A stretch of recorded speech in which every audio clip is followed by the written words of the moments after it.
Bonjour à tous et bienvenue. Il est 11 heures pour vous, c'est le Friday Show. Nous aujourd'hui on enregistre dans un nouveau décor. Et pour m'accompagner dans ce nouveau décor, Robin Pommier, directeur général de Cano Group.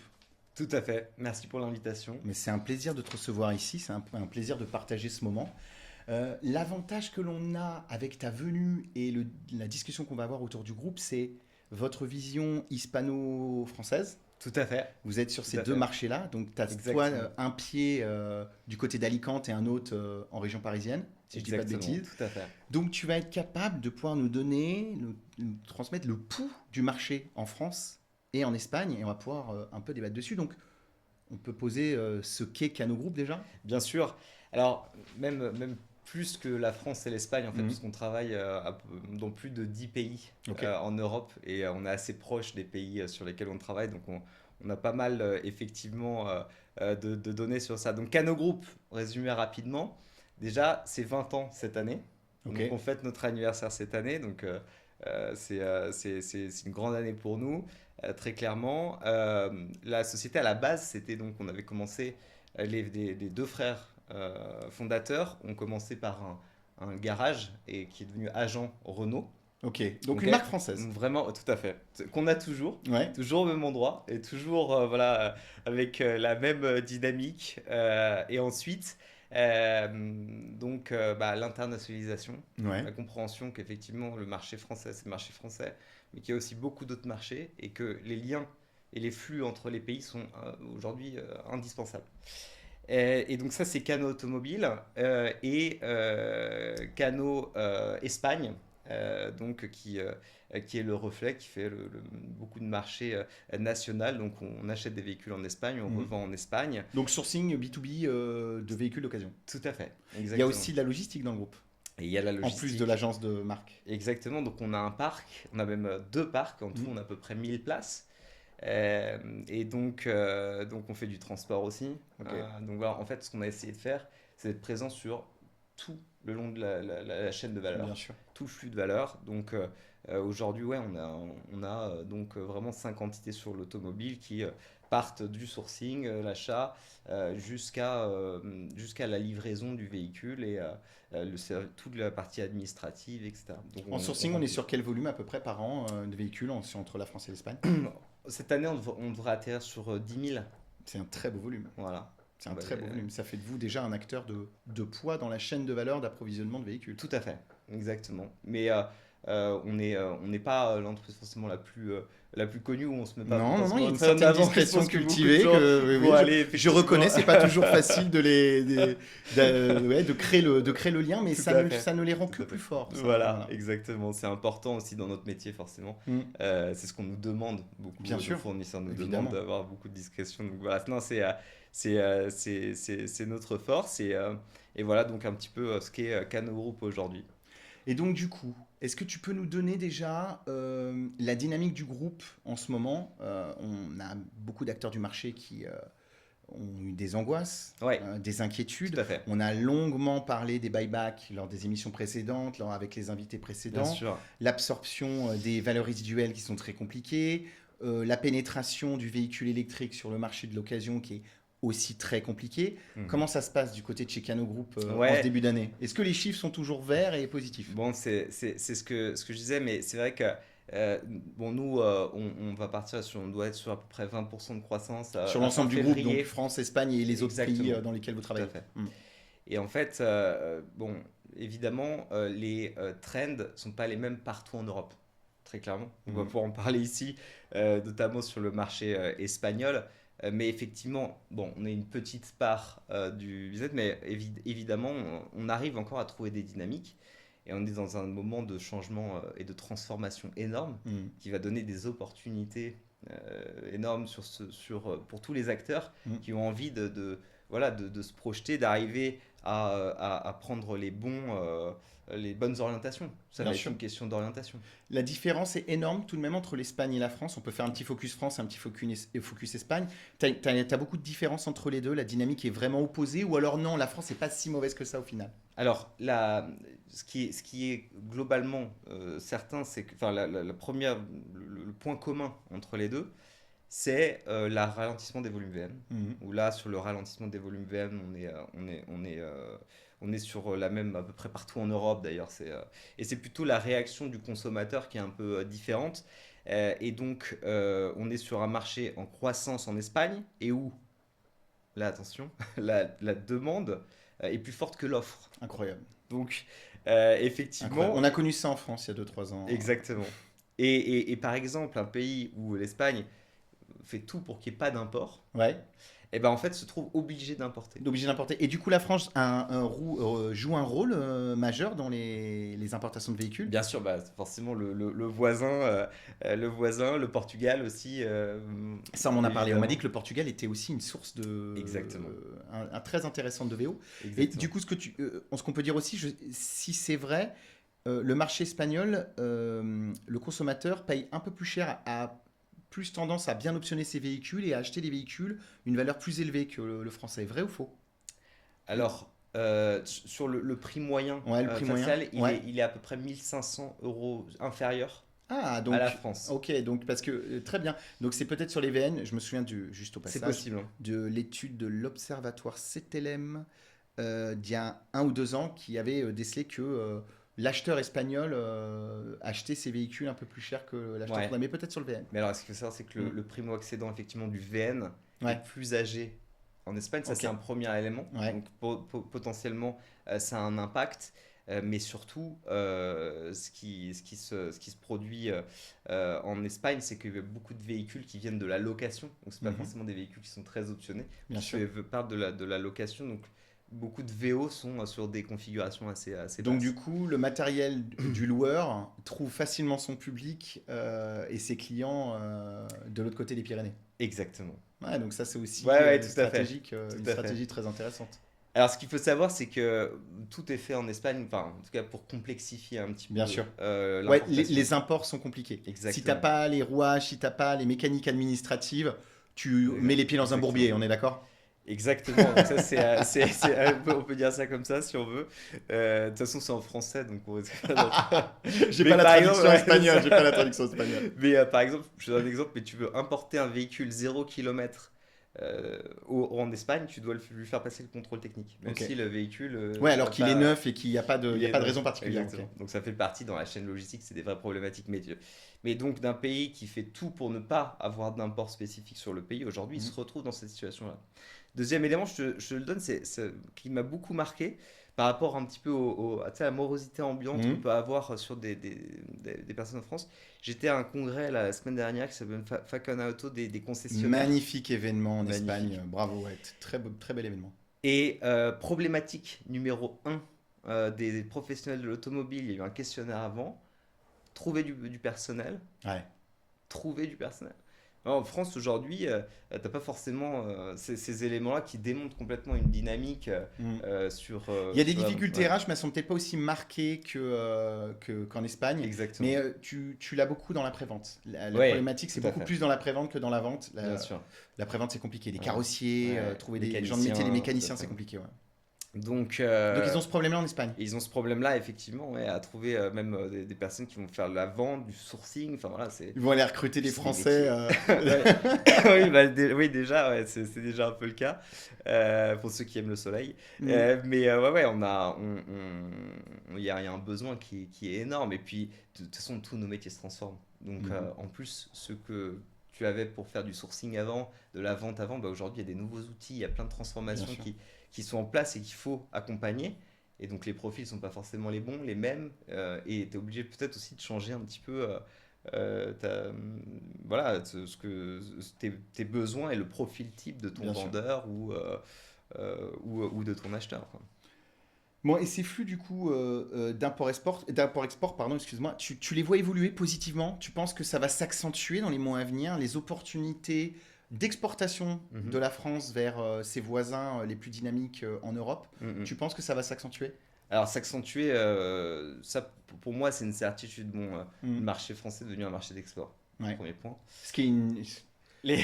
une Ça- nouveauté, Tout à fait. voilà, ça n'avait jamais été le cas avant, quoi. Ouais, non, non, ça, c'est une certitude. Et même aujourd'hui, des entreprises qui sont sur le sol français qui n'avaient acheté que des véhicules à l'étranger, Mhm. aujourd'hui se retrouvent à acheter des véhicules en France. C'est ce qui nous Incroyable. paraît quand même incroyable. Incroyable.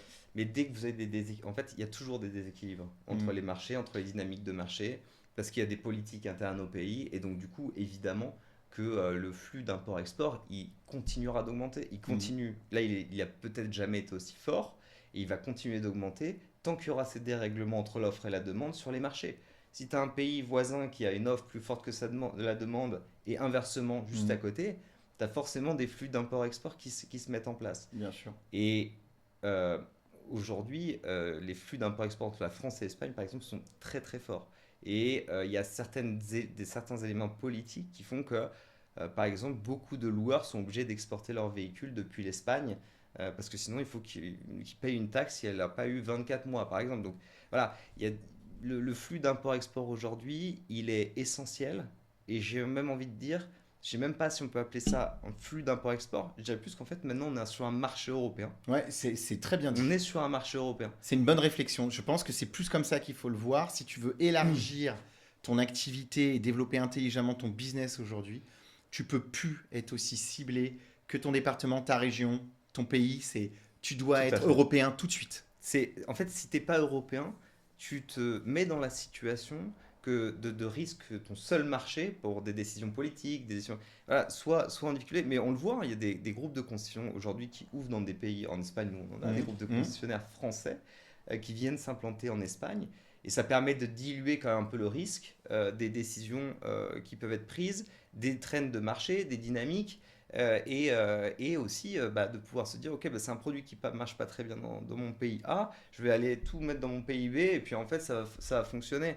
Ça te donne des opportunités, et aujourd'hui, il va falloir être très agile, très flexible, beaucoup aller vers la partie nouvelle techno. Voilà, il y a des enjeux qui sont majeurs, et rester sur le marché français, c'est un risque. C'est clairement un risque. Ouais, les volumes sont plus ceux qu'ils ont été et ça va être compliqué aussi d'inverser cette tendance.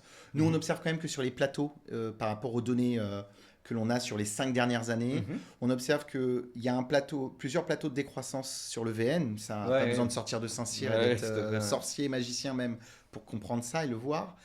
Il y a une progression par plateau aussi sur le VO, mais elle est quand même assez lente. C'est-à-dire que même si la courbe a baissé ces 5 dernières années, il y a eu Mhm. un moment où la marge était très importante. Ouais, ouais, bien sûr. 2022, 2021, 2022, on s'en souvient. Et à partir de 2023, il y a une chute. Et 24, 25, ça remonte. Mais Bien sûr.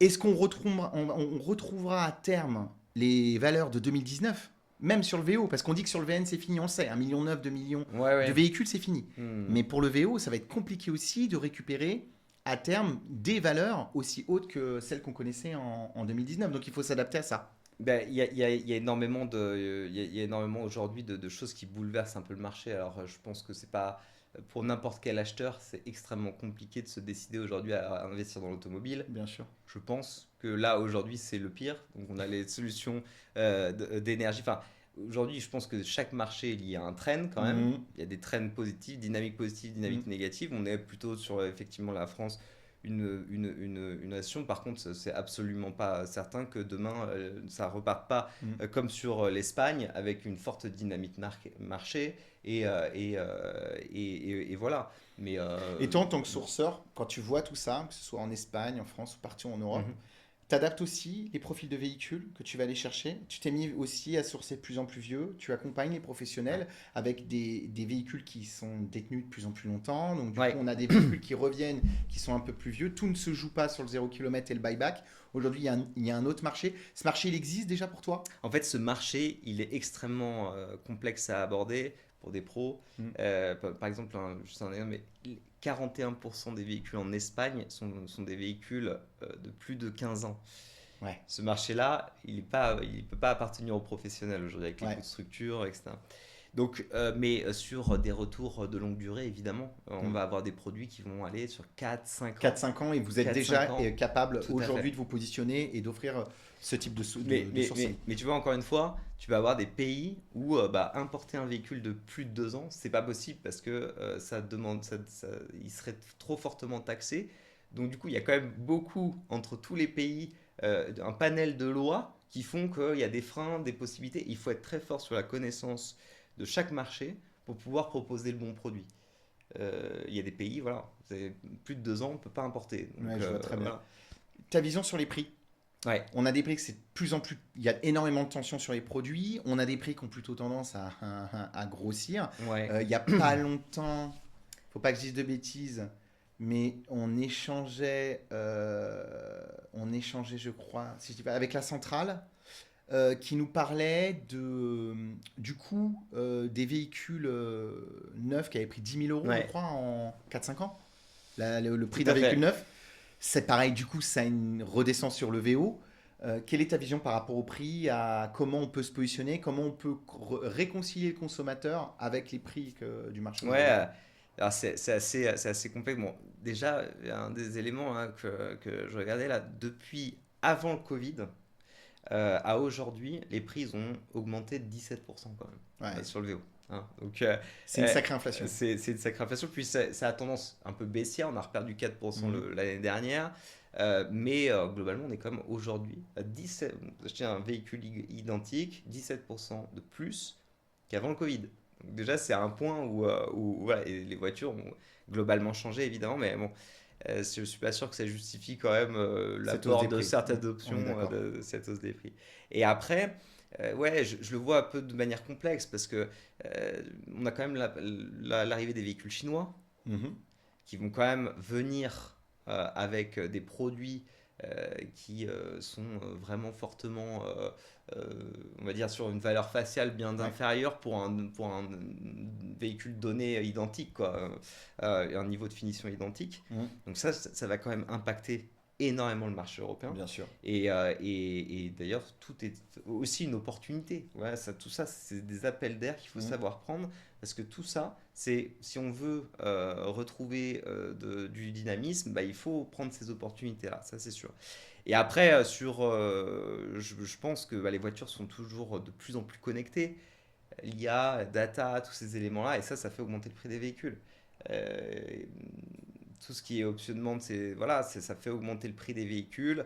Quand vous travaillez sur des conduites autonomes, etc., c'est des investissements énormes. Et quand vous les mettez à bord du véhicule, bah, ça fait exploser les prix. Mhm. Donc, il y a quand même deux éléments qui viennent se confronter un petit peu. Une montée en gamme de l'autre côté, et surtout, mais des véhicules chinois qui arrivent Ouais. avec euh, Comment tu l'absorbes? Tu 172. vois Ouais. la même réaction sur le marché espagnol aujourd'hui que le marché français, l'arrivée des marques chinoises, il y a un engouement, il y a une Ouais. volonté, il y a des volumes qui sont en train de se dessiner? Complètement, Mhm. complètement. Donc 6% en France, je crois, de part de Ouais, marché ouais, ouais. avec les Chinois. Mhm. Et, Et ça euh, va être et exponentiel ah non, dans les et 3 ou voilà. 4 ans à venir. Et tu vois, Le je futur reviens. mondial de l'automobile va nous montrer que. Alors, et très content d'ailleurs pour eux, il y a beaucoup de marques qui reviennent, Ouais, ouais. mais il va y avoir des grosses marques aussi chinoises, quoi, hein. Et en Espagne, c'est plus, mais c'est pourquoi je pense qu'il y a quand même un élément, c'est que nous, on est en France et qu'on a Ouais. quand même deux géants de l'automobile. C'est Ouais. vrai, c'est Donc, vrai, et c'est vrai. eux, mais eux, Seat, C'est à tes plus Italie. Cupra, Ouais, ouais, ouais, mais Cupra, bon, voilà, c'est ouais, plus vraiment espagnol ok. pour eux, si tu veux. Ouais, oui, oui, c'est Et Volkswagen, c'est groupe Volkswagen, et voilà, exactement. quoi. Mais donc, du coup, tu n'as pas de marque nationale sur laquelle tu dis, oh mince, Ouais. pour mes marques nationales, Mm, ça va être un problème. En fait, eux mm. ne voient que l'opportunité. Et Donc, aujourd'hui, ils s'engouffrent. 100% des concessionnaires prennent une marque chinoise, tous, et même ils se battent Pour avoir le pavillon et pour avoir le la marque, pavillon. ouais, je vois ce que tu veux Pour, dire. tu vois, chez nous à Ouais, Alicante, ouais. il y a 4-5 concessionnaires où voilà, il faut se répartir les gros concessionnaires, il faut se répartir les marques. Parce que on peut pas tous être concessionnaires de la même marque. Et là, il faut être bon parce qu'il va falloir être dans la marque qui va le plus fonctionner, le plus. Mhm. Et là, c'est Ouais, pareil, quoi. on est revenu à l'époque des produits. Ouais, exactement. Je le vois, par exemple, là, je vois des nouveaux distributeurs souvent des acteurs du VO d'ailleurs, qui Hmm, récupèrent une dynamique distributeur traditionnelle à travers des exactement. marques chinoises. Et là, on va. Et ils choisissent les produits, ils choisissent pas la marque. Ouais, ouais. Ah, je lui dis des fois, mais j'arrive même pas à la prononcer la marque. Il m'a dit, on s'en fout, tu vas voir pour 40 000 € ce que tu es capable d'avoir. Et tu vois les produits arriver, et tu Ouais. dis, waouh, je reconnais qu'elle est difficile à dire, mais alors le produit est assez époustouflant. Ben là, on va à Pékin, là, au salon en fin avril, pour aller Ouais. voir un petit peu les produits.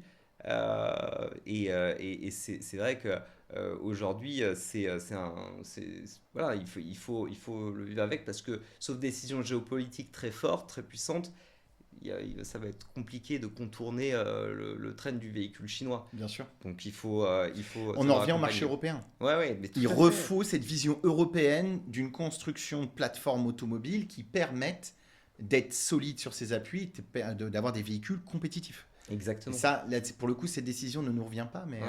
mais ce serait bien Non, qu'on mais nous écoute. effectivement, il y a vraiment des éléments, on entend des directeurs de constructeurs qui nous disent, mais si vous ne nous laissez pas là 4 ans, 2 ans, 3, 4 ans, Ouais. c'est fini. Ah ben, bien Avec sûr. eux, on sera, on Raz-de-marée. sera, on sera absorbé, quoi. Mhm.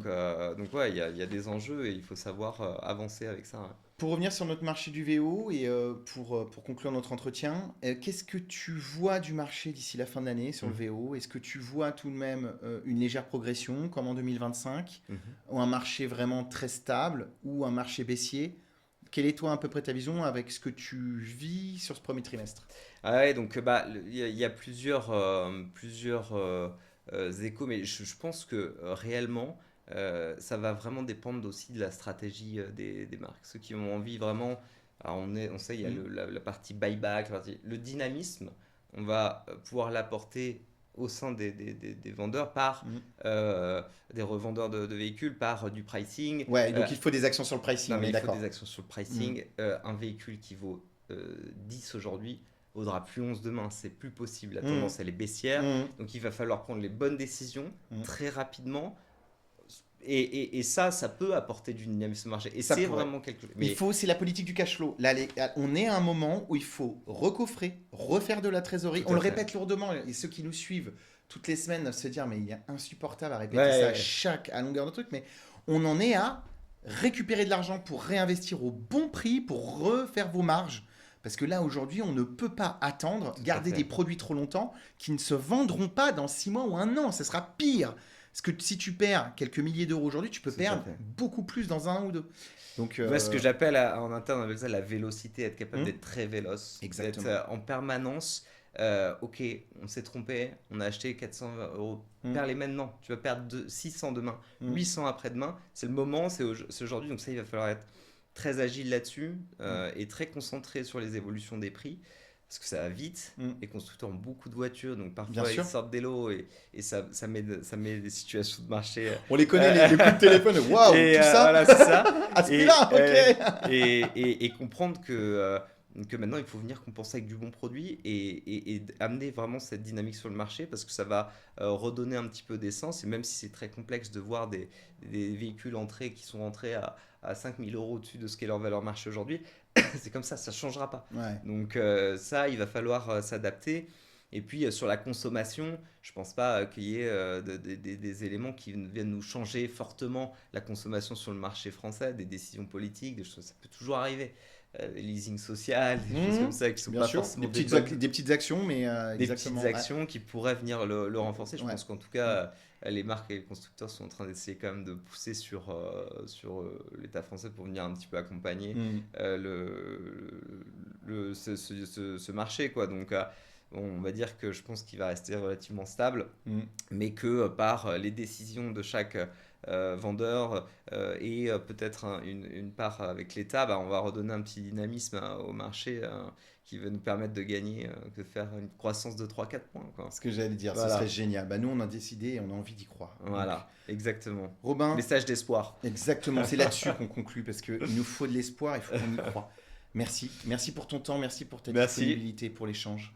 Merci beaucoup à vous et puis à très bientôt. À très très vite. À très bientôt. À très Merci. bientôt tout le monde et merci. Au revoir.